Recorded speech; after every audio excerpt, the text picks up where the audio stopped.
चलिए यहाँ पर ध्यान दीजिए। हम लोग सीखने वाले हैं पैसिव वॉइस से जो है एक्टिव वॉइस कैसे बनाते हैं। पैसिव वॉइस से एक्टिव वॉइस में चेंज करना, to change the passive voice sentences into active voice. तो ध्यान दीजिएगा, सबसे पहले हम ये देख लेते हैं कि एक्टिव वॉइस के सेंटेंस को पैसिव वॉइस में कैसे चेंज करते हैं। एक्टिव वॉइस के सेंटेंस को कैसे चेंज करते हैं पैसिव वॉइस में। तो यहाँ पर समझिए, जो एक्टिव वॉइस का जो मेन स्ट्रक्चर होता है वो होता है सब्जेक्ट पहले लिखा जाता है ना। उसके बाद में क्या होता है, वर्ब लिखा जाता है ना, मतलब हेल्पिंग वर्ब, और उसके बाद में वर्ब, उसके बाद में ऑब्जेक्ट या अदर, ये चीज़ होता है। एक्टिव वॉइस का है आपका एग्जांपल, एक्टिव वॉइस सेंटेंसेस का। इसमें देखिए सब्जेक्ट पहले लिखा जाता है ना, ये हेल्पिंग वर्ब इसके बाद लिखा जाता है। लेकिन दो हैं जिसमें हेल्पिंग वर्ब नहीं लिखा जाता है, प्रेजेंट इंडेफिनिट का अफर्मेटिव और दूसरा कौन सा है, पास्ट इंडेफिनिट का अफर्मेटिव। दो के साथ में हेल्पिंग वर्ब नहीं लगता है, बाकी सबके साथ हेल्पिंग वर्ब लगता है प्लस वर्ब। और यहाँ वर्ब मेन वर्ब है, ये बदलती रहती है, किसी जैसे इंडेफिनिट वाले के साथ वर्ब की फर्स्ट फॉर्म, कंटिन्यूस वाले के साथ आईएनजी फॉर्म, इस तरह से चेंज होता रहता है ना। और यहाँ ऑब्जेक्ट रहता है। अब क्या होता है, जब पैसिव बनाया जाता है ना, तो इसी ऑब्जेक्ट को पैसिव में क्या किया जाता है, उठाकर पहले कर दिया जाता है। पैसिव में क्या किया जाता है, ऑब्जेक्ट को पहले रख दिया जाता है ना। यहाँ पर दो टेंस हैं, एक तो प्रेजेंट इंडेफिनिट का अफर्मेटिव और दूसरा क्या है, पास्ट इंडेफिनिट का अफर्मेटिव, जिनमें हेल्पिंग वर्ब नहीं लगती है। इतना क्लियर है ना। लेकिन यहाँ पर क्या है, पैसिव में सबके साथ हेल्पिंग वर्ब लगेगी, यानी कि ये ऑब्जेक्ट को उठाकर पहले रखा जाएगा है ना। और यहाँ ये ऑब्जेक्ट का काम कर रहा है, यहाँ ये सब्जेक्ट का काम करता है। यहाँ हमने ऑब्जेक्ट ही लिखा है क्योंकि ताकि आपको अच्छे से समझ में आ जाए। डन है। इसके बाद हेल्पिंग वर्ब यहाँ लगेगी, फिक्स है, जरूर लगेगी। डन है ना। इसके बाद में यहाँ पर वर्ब की एक्टिव वॉइस में वर्ब की अलग अलग फॉर्म लगेंगी, पहले दूसरी तीसरी चौथी इस तरह से लगती रहेंगी। यहाँ पर फिक्स है, पैसिव में हमेशा क्या लगती है, वर्ब की थर्ड फॉर्म लगती है। डन हुआ ना। फिर इसके बाद में सब्जेक्ट को उठाकर लास्ट में किया जाता है, सब्जेक्ट को कहाँ किया जाता है, लास्ट में किया जाता है, लेकिन उसके पहले क्या ऐड कर दिया जाता है, बाई, है ना, बाई सब्जेक्ट हो जाता है। इतना डन हुआ ना, इतना समझ में आया। ये तो हो गया एक्टिव वॉइस से पैसिव वॉइस बनाना। जैसे एक एग्जांपल भी देख लेते हैं, जैसे कह दिया जाए अमन अमन प्लेज अमन प्लेज क्रिकेट। अमन जो है क्रिकेट खेलता है, तो ये कौन सा वॉइस है आपका, एक्टिव वॉइस के केस में है। कौन से केस में, एक्टिव वॉइस के केस में है। और हमें बनाना क्या है बेटा, पैसिव के केस में बनाना है। क्लियर है ना। तो देखिए एक्टिव वॉइस ये सब्जेक्ट है, ये आपका वर्ब है, और ये क्या है, ऑब्जेक्ट है। क्लियर, पहले समझ लीजिए यहाँ। क्लियर है ना। तो यहाँ पर क्या हो जाएगा, अगर इसको पैसिव बनाएंगे, पहले समझ लीजिए, पैसिव बनाएंगे तो पैसिव बनाने के लिए क्या किया जाता है, ये जो क्रिकेट है इसको पहले ऑब्जेक्ट को पहले रखा जाता है। और एक चीज अभी आपने और देखा, एक्टिव वॉइस में हेल्पिंग वर्ब दो के साथ नहीं लगता है। एक तो प्रेजेंट इंडेफिनिट का अफर्मेटिव होगा तब, और दूसरा कौन सा, दूसरा भी है, एक एग्जांपल ले लेते हैं। मान लीजिए कह दिया जाए Anju sang a song, Anju ने एक गाना गाया, ये एक्टिव के केस में। तो देखिए इसमें भी हेल्पिंग वर्ब नहीं है, यानी कि प्रेजेंट इंडेफिनिट टेंस के अफर्मेटिव में हेल्पिंग वर्ब नहीं लगेगी और पास्ट इंडेफिनिट टेंस के अफर्मेटिव में हेल्पिंग वर्ब नहीं लगेगी, बाकी सब में क्या लगेगा, हेल्पिंग वर्ब लगेगा। डन है ना। डन, इसलिए इस पर स्टार कर दिया गया। तो देखिए इसका हमें क्या बनाना है, पैसिव बनाना है। तो पैसिव बनाने के लिए क्या करोगे आप, ऑब्जेक्ट को सबसे पहले ऑब्जेक्ट को पहले रख दो। और हाँ एक चीज और समझ लो, ऑब्जेक्ट कैसे पता चलेगा, तो थोड़ा इसके बारे में पहले जान लेते हैं ताकि हमें इजी हो जाए।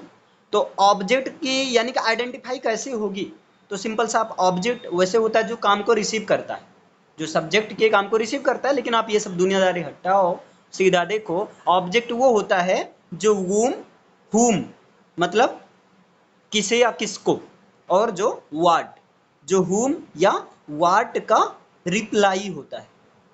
ऑब्जेक्ट कौन होता है? जो whom या what का रिप्लाई होता है, वो क्या होता है? ऑब्जेक्ट। जैसे देखिए, अमन क्रिकेट खेलता है। अमन क्या खेलता है? क्रिकेट। तो what का रिप्लाई क्या है? क्रिकेट। मतलब क्रिकेट क्या है? ऑब्जेक्ट है। समझ में इतना है? Anju sang a song, Anju ने एक गाना गाया।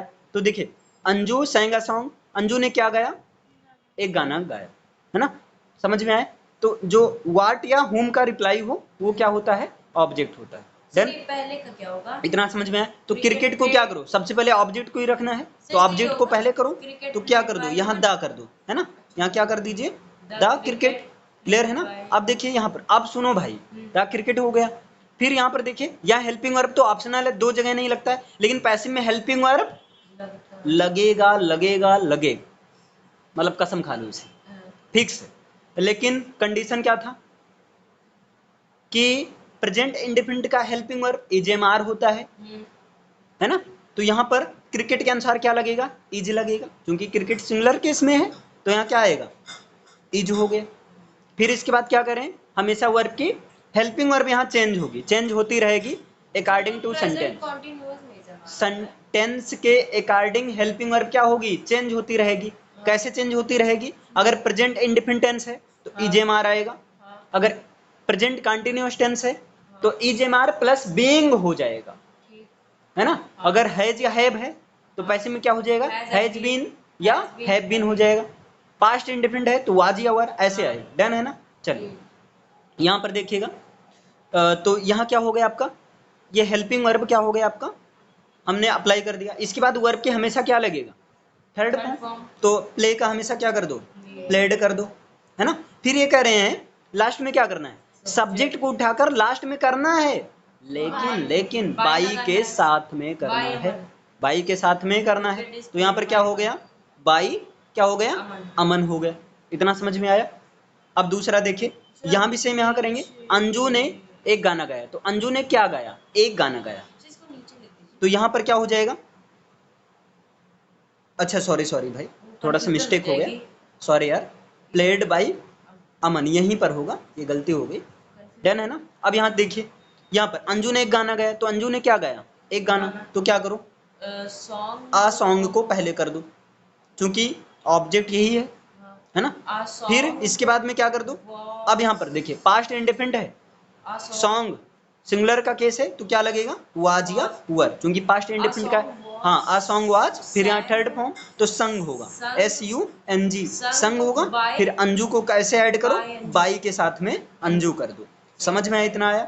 ये तो था आपका एक्टिव वॉइस से पैसिव वॉइस में बनाना, यद्यपि इसके पहले मैंने ये सारा समझा दिया गया, अपलोड भी कर दिया गया, लेकिन अभी के लिए आप इतना समझो। डन है ना? अब हमें क्या देखना है? देखिए, अब हमें समझना है कि पैसिव वॉइस से एक्टिव वॉइस कैसे बनाएंगे। अब हमें सीखना क्या है? जो मेन टॉपिक है आज का, वो है कि पैसिव वॉइस को एक्टिव वॉइस में कैसे चेंज करते हैं। ये चीज देखना है कि पैसिव वॉइस से एक्टिव वॉइस में कैसे चेंज करते हैं। अब देखिए ना, देखिए पैसिव वॉइस का स्ट्रक्चर क्या है? सब पैसिव वॉइस में सबसे पहले एक्टिव वॉइस का ऑब्जेक्ट लिखा जाता है। पैसिव वॉइस में क्या लिखा जाता है? सबसे पहले ऑब्जेक्ट, लेकिन कौन सा ऑब्जेक्ट रहेगा? यही एक्टिव वॉइस का ऑब्जेक्ट रहता है। तो सर एक्टिव वॉइस, सुनो तो पहले, एक्टिव वॉइस का ऑब्जेक्ट रहता है ना? उसके बाद हेल्पिंग वर्ब यहाँ फिक्स है, हर कंडीशन में लगेगी। हेल्पिंग वर्ब यहाँ क्या है? एकदम से फिक्स है, जैसा कि इसके पहले भी आप यही तो देखे हैं, है ना? तो यहाँ एक्टिव वॉइस का ऑब्जेक्ट लगाना है, मतलब कि पैसिव का ऑब्जेक्ट आगे। पैसिव वॉइस का मेन स्ट्रक्चर ये है ना? हाँ। तो यही लिखा जा रहा है। डन हुआ इतना? हाँ। ऑब्जेक्ट हुआ, हर यहाँ फिक्स है कि हेल्पिंग वर्ब लगेगा लगेगा लगेगा। डन है ना? ये भी फिक्स है, वर्ब की थर्ड फॉर्म लगेगी, और ये भी फिक्स है कि बाई के साथ में क्या लगता है? सब्जेक्ट लगता है। बाई के साथ में क्या लगता है? सब्जेक्ट लगता है। अब तुमको क्या करना है? पैसिव वॉइस से किस में चेंज करना है? एक्टिव वॉइस में। अच्छा, हम सोचे आप पैसिव वॉइस से किस में चेंज करना है? एक्टिव वॉइस में चेंज करना है। अब देखिए, जैसे आपने क्या किया था, जब एक्टिव से पैसिव में चेंज करना था, तो उस कंडीशन में आपने क्या किया था? सब्जेक्ट को उठाकर बाई सब्जेक्ट किया था, है ना? अब क्या करना, जब पैसिव से एक्टिव में चेंज करना होगा तो बाई सब्जेक्ट को उठाकर सबसे पहले लिख देना सब्जेक्ट। बाई सब्जेक्ट को यानी कि यहाँ जो भी सब्जेक्ट रहेगा उसको पहले ले आना, उसको क्या करना पहले ले आना, और सब्जेक्ट को किस में चेंज कर देना, बाई सब्जेक्ट में चेंज कर देना। बाई सब्जेक्ट को किस में चेंज कर देना, सब्जेक्ट में। इसके बाद में देखिए यहाँ पर क्या है, हेल्पिंग वर्ब के साथ में वर्ब की थर्ड फॉर्म यहाँ डिपेंड करेगा। तो आप यहाँ भी क्या करना है, हेल्पिंग वर्ब के साथ में वर्ब की थर्ड फॉर्म नहीं बल्कि यहाँ वर्ब की फॉर्म बदल जाएगी। हेल्पिंग वर्ब ऑप्शनल है, लग भी सकता है नहीं भी लग सकता है। डन हुआ ना इतना। फिर इसके बाद क्या करना, ये जो ऑब्जेक्ट है ऑब्जेक्ट को उठाकर कहाँ कर देना, लास्ट में कर देना।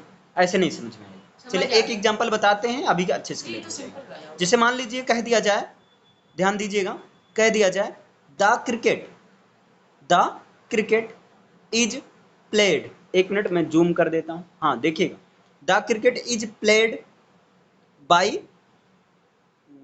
अमन कर दिया जाए, the cricket is played by Aman. ये किस केस में है बेटा, ये पैसिव वॉइस में है। ये किस में है, पैसिव वॉइस में है। हमें किस में चेंज करना है, हमें ऑब्जेक्ट पहले है, किस में चेंज करना है, एक्टिव वॉइस में चेंज करना है। और जब एक्टिव वॉइस में चेंज करना रहता है तो वहां पर क्या देखना, क्या होता है, ये जो आपका बाई सब्जेक्ट रहता है, देखिए जो बाई सब्जेक्ट होता है, बाई सब्जेक्ट किस में चेंज हो जाता है, सब्जेक्ट में चेंज हो जाता है। बाई सब्जेक्ट किस में चेंज होता है, यानी कि बाई के साथ में जो भी रहेगा वो किस में हो जाएगा, केवल वही बचेगा, बाई हट जाएगा। तो यहाँ देखो, यहाँ देखिए बाई अमन है, यहाँ क्या है, बाई अमन है। तो बाई अमन को क्या कर दो, सबसे पहले क्या लिख दो, अमन लिख दो। नहीं समझे, बाई अमन, यहाँ बाई अमन था, अब पैसिव से क्या बनाना है, एक्टिव बनाना है। तो बाई अमन को क्या कर दो, अमन कर दो, बाई को हटाओ। डन हुआ इतना। इसके बाद देखिए यहाँ इज प्लेड है, यहाँ क्या है, इज प्लेड है। अब बताओ इज प्लेड ये किसके लिए आया था, ये आता है प्रेजेंट इंडेफिनिट के लिए। ये किसके लिए आता है, प्रेजेंट इंडेफिनिट के लिए। तो अमन के साथ क्या लगेगा, प्रेजेंट इंडेफिनिट के केस में प्लेज ही तो होगा।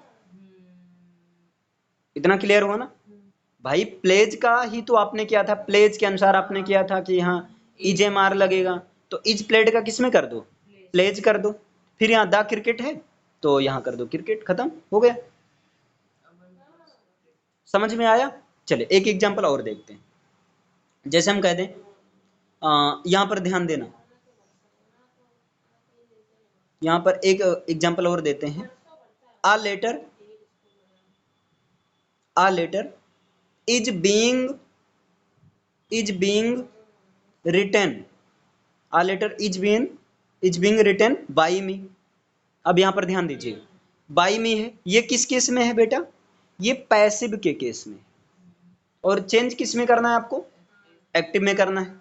चेंज किस में करना है, एक्टिव में करना है। तो बाई मी का क्या कर दो, आई कर दो, क्योंकि बाई मी का, अब मी तो पहले करेंगे नहीं, तो मी का आई होता है और बाई को लिखेंगे नहीं, है ना। तो एक्टिव वॉइस का ये बाई मी इस तरह से जो रहेगा, तो बाई मी का क्या हो गया, आई हो गया। अब देखिए is being written, is being कब लगता था पैसिव के केस में, जब is am are plus verb की आईएनजी फॉर्म रहती है।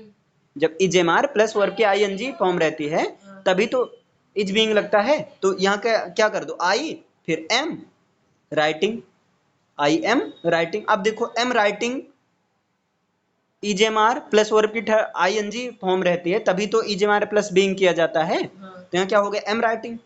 फिर यहाँ आ लेटर है तो क्या कर दो, आ लेटर कर दो, लिख दो।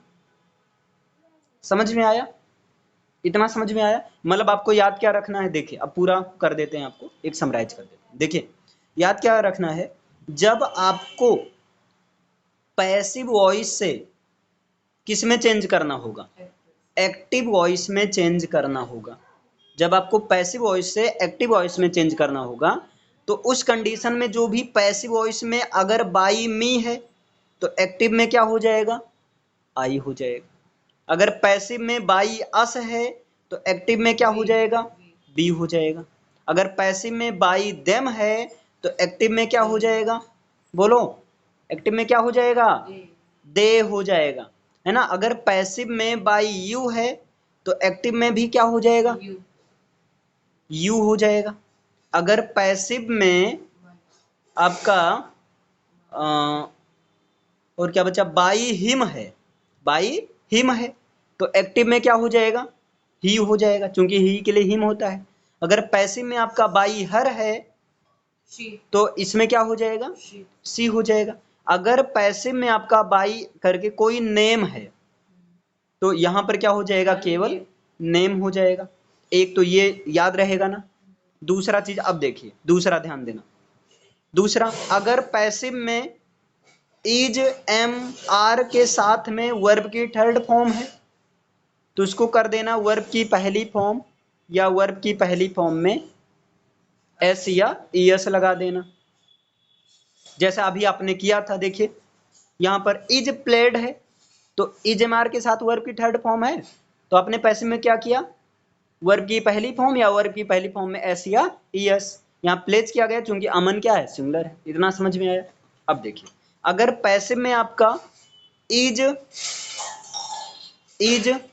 एम आर प्लस बीइंग और उसके बाद थर्ड फॉर्म है तो एक्टिव में क्या कर देना, is am are plus verb की पहली फॉर्म में क्या लगा देना, आईएनजी, जैसा अभी आपने किया है। देखिए यहाँ पर a letter is being written by me तो बाई मी का क्या कर दिया गया, आई। फिर देखिए इज बीइंग रिटन है तो इज बीइंग रिटन को किस में चेंज करना है, is am are plus I N G form में, तो आई के अनुसार एम लगेगा तो क्या हो गया, आई एम राइटिंग।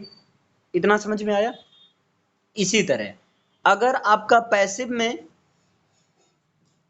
अगर आपका पैसिव में हैज या हैव के साथ में बीन प्लस थर्ड फॉर्म है तो आप एक्टिव में क्या करोगे, हैज या हैव के साथ में वर्ब की कौन सी फॉर्म लगा दोगे, थर्ड फॉर्म लगा दोगे, है ना। अगर अब ध्यान दीजिए, अगर आपका पैसिव में, अगर आपका पैसिव में वाज या वर है, वाज या वर के साथ में वर्ब की थर्ड फॉर्म है तो एक्टिव में आप क्या करोगे, एक्टिव बनाने के लिए क्या करोगे, वर्ब की सेकंड फॉर्म में चेंज कर दोगे, है ना। अगर आपका पैसिव में वाज या वर, वाज वर्ब की सेकंड फॉर्म में, ये अफर्मेटिव की अगर नेगेटिव होगा तो डिड के साथ वर्ब की पहली फॉर्म कर देना। अगर वाज या वर के साथ में बीइंग है और उसके बाद में वर्ब की थर्ड फॉर्म है तो एक्टिव बनाने के लिए क्या करोगे, वाज या वर के साथ में वर्ब की पहली फॉर्म में आईएनजी लगा देना। डन है ना। अगर पैसिव में आपका हैड बीन है, हैड बीन है तो एक्टिव में क्या कर देना, हैड बीन के साथ वर्ब की थर्ड फॉर्म है तो एक्टिव में क्या कर देना, हैड के साथ वर्ब की थर्ड फॉर्म कर देना।